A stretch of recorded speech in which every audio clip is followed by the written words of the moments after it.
TTL logic. TTL logic क्या होता है उसको डिस्कस करने के लिए सबसे पहले ट्रांजिस्टर स्विच के रूप में कैसे होता है प्रयुक्त, उसके बारे में हम बात करेंगे। उभयनिष्ठ उत्सर्जक विन्यास में द्विध्रुवी संधि ट्रांजिस्टर को स्विचन कार्य के लिए प्रयुक्त किया जाता है। द्विध्रुवी संधि ट्रांजिस्टर एक धारा नियंत्रक युक्ति है तथा उभयनिष्ठ उत्सर्जक विन्यास में आधार धारा IB द्वारा निर्गम पर वोल्टा व धारा नियंत्रक होती है तथा IB का मान अत्यल्प माइक्रो एम्पियर में होता है। उभयनिष्ठ उत्सर्जक विन्यास में निर्गम अभिलाक्षणिकों का प्रयोग जैसे कि हमने इस चित्र में दर्शाया है उसमें होता है। लोड RL व संग्राहक सप्लाई वोल्टा VCC के लिए लोड लाइन में भी अभिलाक्षणिक में दर्शाया गया है। निर्गम अभिलाक्षणों को 3 क्षेत्रों में विभाजित किया जाता है: अंतक क्षेत्र या कट ऑफ रीजन, संतृप्त क्षेत्र या सैचुरेशन रीजन, या सक्रिय क्षेत्र या एक्टिव रीजन। अंतक क्षेत्र में IB = 0 जिसमें IC is nearly equal to ICEO या ICEO संग्राहक धारा IC का वह मान है जबकि आधार धारा 0 हो तब संग्राहक संधि पश्चवायासित हो। इस स्थिति में ट्रांजिस्टर ऑफ व्यवस्था भी कहा जाता है।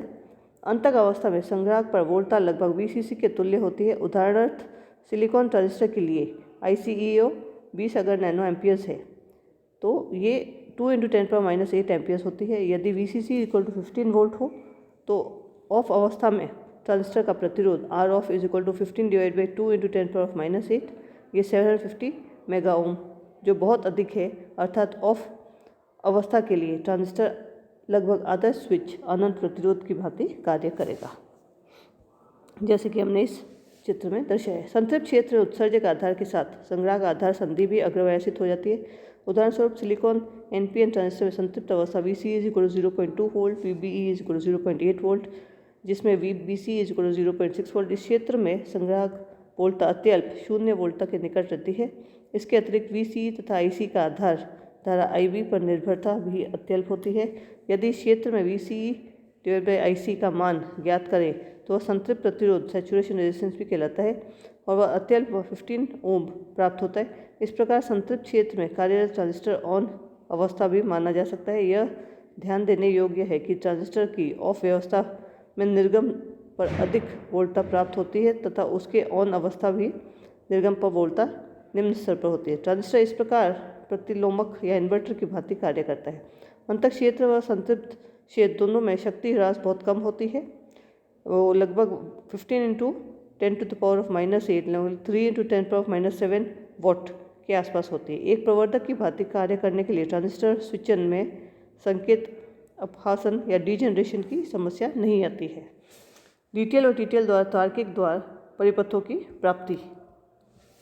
तार्किक परिपथों में प्रयुक्त अवयवों के आधार पर अनेक रूपों में तार्किक द्वारों की रचना की जा सकती है। एकीकृत परिपथों इंटीग्रेटेड सर्किट्स में 2 प्रमुख तकनीक प्रयुक्त किए जाते हैं: द्विध्रुवीय बाइपोलर तथा धातु ऑक्साइड अर्धचालक या MOS।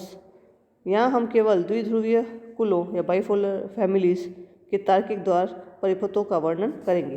द्विध्रुवीय वर्ग में 3 प्रमुख कुल: DTL डायोड ट्रांजिस्टर तार्किक, diode transistor logic, TTL transistor तार्किक या ट्रांजिस्टर लॉजिक, E-सेल उत्सर्जक युग्मित तार्किक या एमिटर कपल्ड लॉजिक। यहाँ हम केवल प्रथम 2 कुल DTL व TTL के धनात्मक तार्किक द्वारों का अध्ययन करेंगे। धनात्मक तार्किक परिपथों को सामान्यतः 5 वोल्ट्स और 0 वोल्ट क्रमशः अवस्था 0 और 1 को निरूपित करता है। ट्रांजिस्टर स्विचिंग काल, ट्रांजिस्टर स्विचिंग टाइम। एक स्विच के रूप में ट्रांजिस्टर के अध्ययन करने के लिए हमने इस चित्र में जैसे दर्शाया है उभयनिष्ठ उत्सर्जक ट्रांजिस्टर परिपथ का विचार करते हैं। इसमें इस चित्र में प्रदर्शित समुचित आयाम को स्पंद वोल्टा ट्रांजिस्टर के निवेश पर आधार उत्सर्जक मध्य प्रतिरोध RS के द्वारा आरोपित की जाती है। स्पंद वोल्टा के 2 स्तर V2 और V1 है। माना स्तर V2 पर ट्रांजिस्टर अंतक स्थिति में तथा स्तर V1 पर संतृप्त अवस्था में होता है। परिणामी संग्राहक धारा तरंगाकृति में प्रदर्शित की गई है। हम देखते हैं कि संग्राहक धारा निवेशी संकेत के पूर्ण रूप में अनुयायी नहीं होती है। प्रत्येक स्विच ओवर ऑफ से ऑन या ऑन से ऑफ पर विलंब होता है। संग्राहक धारा को 0 से अपने अधिकतम संतृप्त मान ICS = VCC/RL के 10% तक पहुँचने में लगा समय विलंब काल डिले टाइम TD कहलाता है। इसी प्रकार संग्राहक धारा में सक्रिय क्षेत्र में ICS के 10% से 90% तक पहुँचने में लगा समय उत्थान काल या राइज टाइम कहलाता है। विलंब काल TD उत्थान काल का योग ऑन प्रारंभ काल टर्न ऑन टाइम कहलाता है। अतः T on is equal to TD plus TR। उभयनिष्ठ प्रवर्धक की निवेशी स्पंद वोल्टा व संग्राहक धारा अनुक्रिया, इसकी हम बात करते हैं। इस चित्र में हम देखते हैं कि जब निवेशी संकेत समय t पर अपना मान मूल पर लौटता है, संग्राहक धारा अपने मूल के तुरंत नहीं लौटती। निवेशी संकेत के संक्रमण समय t is equal to capital T पर IC को ICS से घटकर उसके 90% तक पहुंचने के क्षण में मध्य का समयांतराल संग्रहण काल स्टोरेज टाइम कहलाता है। पुनः धारा IC को ICS के 90% से 10% तक घटने के लगने वाला समय अपवर्तन काल या फॉल टाइम कहलाता है। अतः T of is TS plus TF। इन कालों TD, TR, TS, TF की गणना बहुत कठिन है तथा यहाँ नहीं की जा सकती है। अब हम इन सभी कालों को भौतिक कारणों पर विचार करेंगे। विलंब काल TD के 3 प्रकार के कारक उत्तरदायी होते हैं। ट्रांजिस्टर के निवेशी पर चालन संकेत लगाने पर ट्रांजिस्टर को अंतः क्षेत्र में सक्रिय क्षेत्र को लगाने के लिए उत्सर्जक संधि संक्रमण धारिता को आवेशित करने में कुछ समय लगता है। ट्रांजिस्टर को सक्रिय क्षेत्र में लाने के पश्चात भी उत्सर्जक संधि JE पर पार करने पर अल्पसंख्यक आवेश वाहक के आधार पर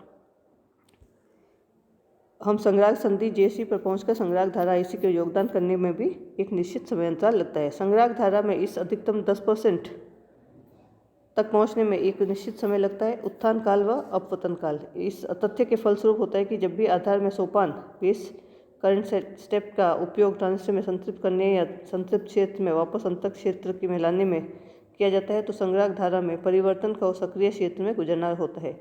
सक्रिय क्षेत्र से इस प्रकार गुजरने पर संग्राहक द्वारा चरघातांक के रूप में बढ़ती या घटती है। संग्राहक काल द्वारा स्पंद वोल्टा VI के घटते फॉलिंग ट्रेलिंग एज के अनुकूल व्यवहार करने के समय अंतराल TS तक असफल रहने के कारण यह है कि संतृप्त अवस्था में ट्रांजिस्टर में आधार क्षेत्र में अल्पसंख्यक आवेशवाहकों की आधिक्य की संतृप्ति होती है, जैसे कि हमने इस चित्र में प्रदर्शित किया है। VI के अनुरूप प्रक्रिया भी तभी होती है जब संतृप्त आवेश हट जाता है। संतृप्त क्षेत्र में time T is equal to capital पर निवेश संकेत ऑफ कर दिया जाता है। संग्राहक धारा में ऑफ की प्रक्रिया केवल इसके बाद ही प्रारंभ की जा सकती है जब सक्रिय क्षेत्र में तुलना की जाए तो अल्पसंख्यक आवेश वाहकों की सांद्रता हट जाती है। इस कारण संग्रहण काल TS का मान अधिक हो जाता है। ट्रांजिस्टर स्विचों के उच्च गति के अनुप्रयोगों में उपयोग करने के लिए इस संग्रहण काल में बहुत मान छोटा किया जाता है। यह कार्य हमने आधार पर प्रतिरोध RS के समांतर क्रम में एक संधारित्र संयोजन कर दिया जाता है। संधारित्र में संयोजन के कारण स्पंद वोल्टा के शून्य होने पर समय T पर आधार से एक आवेगी धारा इम्पल्सिव करंट संधारित्र से होकर प्रवाहित हो जाता है तथा सांद्रता आधिक्य हट जाने से ट्रांजिस्टर शीघ्र ही अंतः क्षेत्र में आ जाता है। धन्यवाद।